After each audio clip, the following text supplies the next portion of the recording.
Style family, I hope you're all doing very well and welcome to another upcycling extravaganza with Azuma. I hope you're ready to take on this challenge. It's a little bit of a big one. It does take a little bit of time, but it is most definitely the results are definitely worth all your efforts. So if you follow me on Instagram, I'd love to see your results and your outcomes and all the things that you've created as a result of this channel. And if you're not yet following me on YouTube, it'd be great if you can. If you like this video, please press the like button because it really helps to spread my wonder across the channel. So today we're going to go straight into it. Today's challenge is a denim jacket challenge. The jacket used to once belong to my daughter Nuru.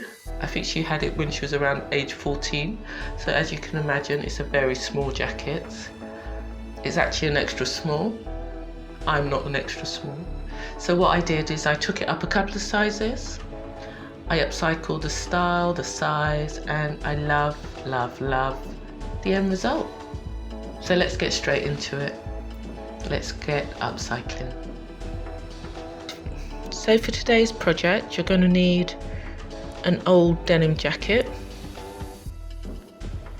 some chalk. You might not need a pick, but I always throw that in for good measure. A pair of scissors, strong scissors because you're cutting through denim, measuring tape, and a pair of old jeans. Ones that you obviously are not going to miss if you have to cut it up, because we're literally going to use the entire pair of jeans.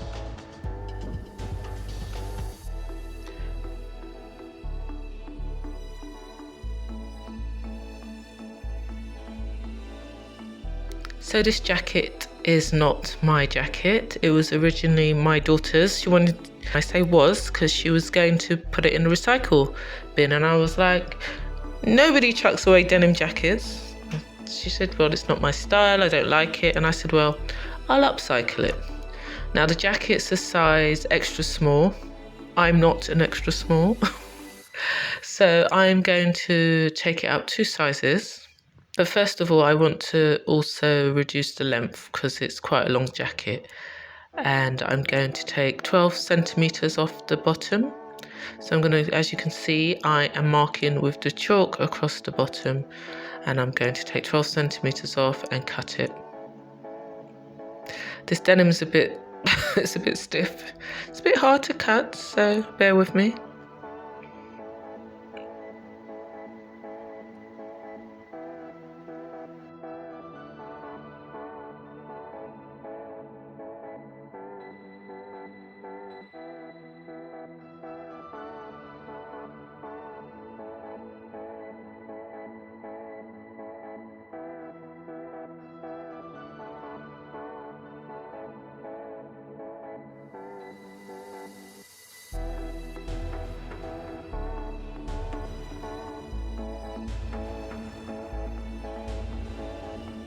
Next, I'm going to take the cuffs off also, because I'm also going to do something with the sleeves. So I'll do that quickly.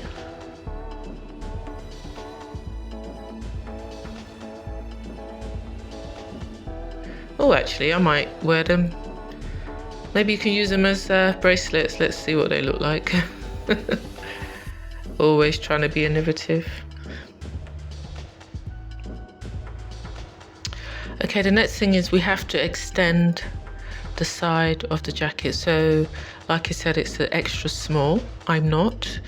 So I've decided I'm going to extend the side 3 inches on each side. So on the front and on the back, we're just not going to do anything too complicated. We're just going to extend on the front and the back, and with the front and the side. But what we're going to do is cut the fabric on the fold, so we won't need to do any sewing, any side seam. Now we're going to do the same with the arm. The paper is not long enough to do the entire length of the arm, so what we're going to do is stick 2 pieces of paper together So if you've got any Pritt stick, just quickly glue 2 pieces of paper together and lay the arm onto the paper. Follow the shape. Now, if you know my brand prior to my YouTube channel, I used to do a jacket which had a really wide rolled up sleeve, and I was thinking, oh, this denim jacket will look great with a wide rolled up sleeve. I'm not going to make it as wide as the sleeve on my jacket, so you'll see I'm going to extend it out slightly. When I extend it 3 inches, as it gets lower, it's going to get wider to accommodate the wider arm and to accommodate the turn up.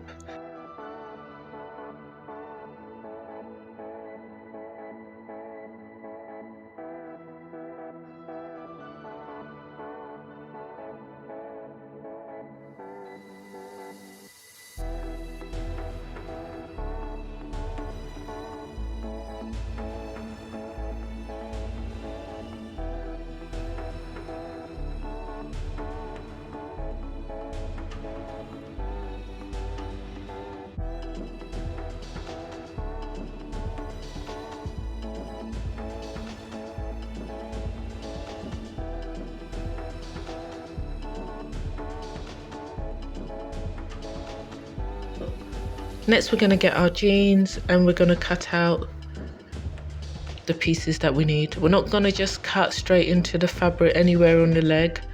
We'll start at the bottom and work our way up until we find the right placement, because sometimes you might start cutting at the top or something and then realize you've cut in an area that you probably need for something like a larger piece of fabric or something, and that's when you've got problems.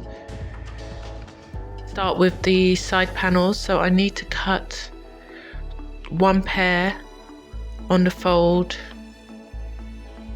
I think I made my life a bit difficult by trying to cut both of them at one time. That's what us designers do to save time. We'll try and cut both pieces at the same time, but I don't recommend it with denim.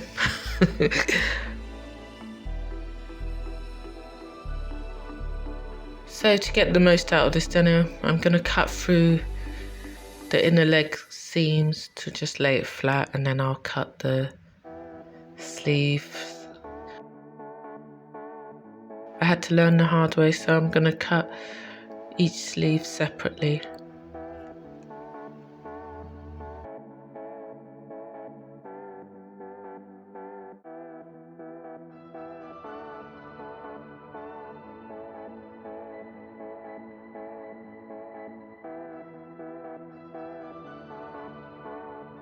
Okay, before we start sewing on the sides, the last thing to do is to cut the side seam off the jacket so that we open it up and we can insert the new side panel. So let's do that quickly.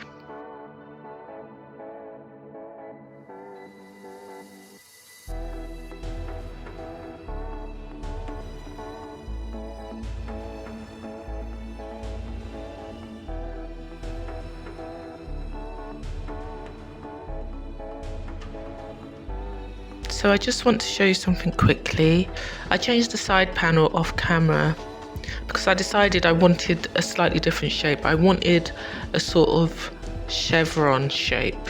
So I've made the end longer and pointed.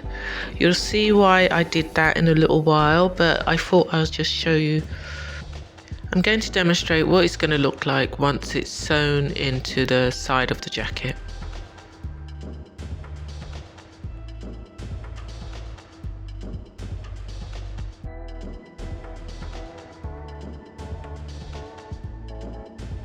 Let's sew it in quickly, then we can start with the fraying of the denim. First of all, we're going to stitch the underarm together. So as I've shown you here earlier, where I've pinned, we're going to stitch that. Then we're going to zigzag the edge for extra security. We're going to do that on both of them, both of the underarms. straight stitch and then zigzag the edge.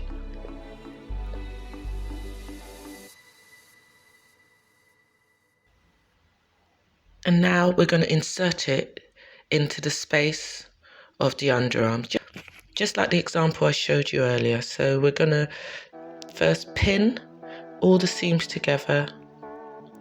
You can gauge which part is for what, because the front bodice and the back bodice is shorter than the length required for the arm. So you know that's for the front, and you know the longer end is for the arms.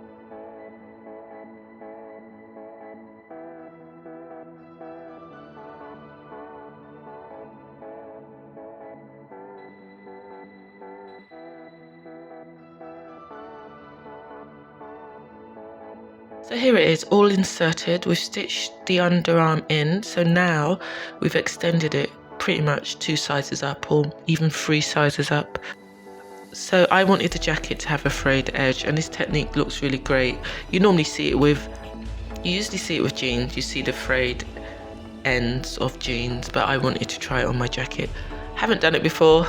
As usual, I'm just going with it. Any mistakes, I'll run with it and make it work.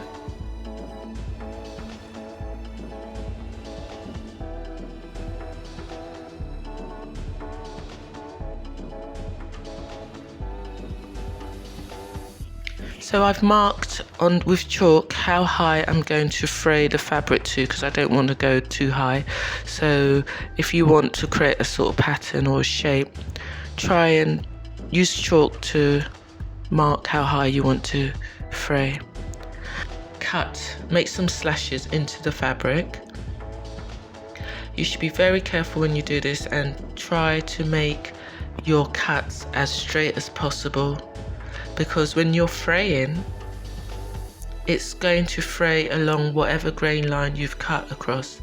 So if you've cut in a sort of diagonal, or it's not straight, basically you're gonna lose a lot of frays to cut it short.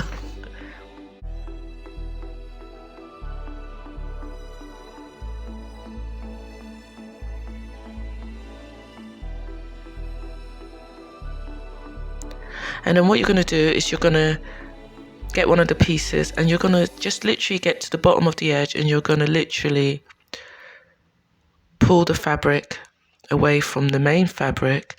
It's almost like you're pulling the string, but you're pulling it individually to start with.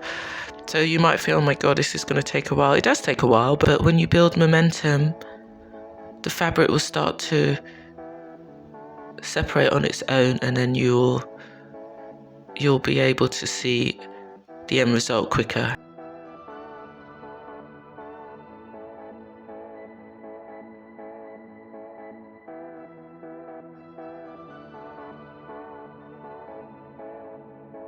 So this is the progress so far. I've frayed all the edges that I intended to. The sides are done. There's a couple of places at the front I decided to. The underarms are done. I like it. I really like it. But I think we can do even better.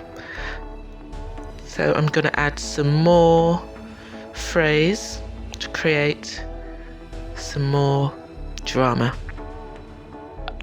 So I decided I want the front to also have like a chevron style. So what I'm doing here is pinning fabric underneath, and I'm going to just basically stitch it underneath the jacket, and then I'm going to fray that also. So nothing too technical. All I'm doing is just deciding on a shape, so no measurements. I'm just doing it by eye. So off camera I created a triangle for the back also, and I've cut through it. So all that's left to do is to just start pulling apart the strips. Now if your fingers are hurting by this stage, because mine are definitely, you can use something like a snipper or an unpicker, or something with a slightly sharp edge, just to start you off at the bottom, and then you can pull them apart just like you've done previously.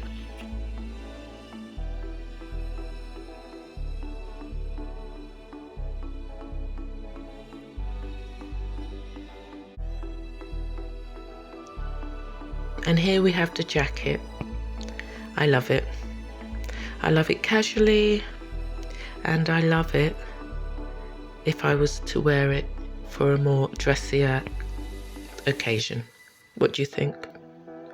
It did take a while, I'm not going to lie, to make the fringes, but I really think it's worth it, especially because you can shape it to whatever you desire. You should have a go.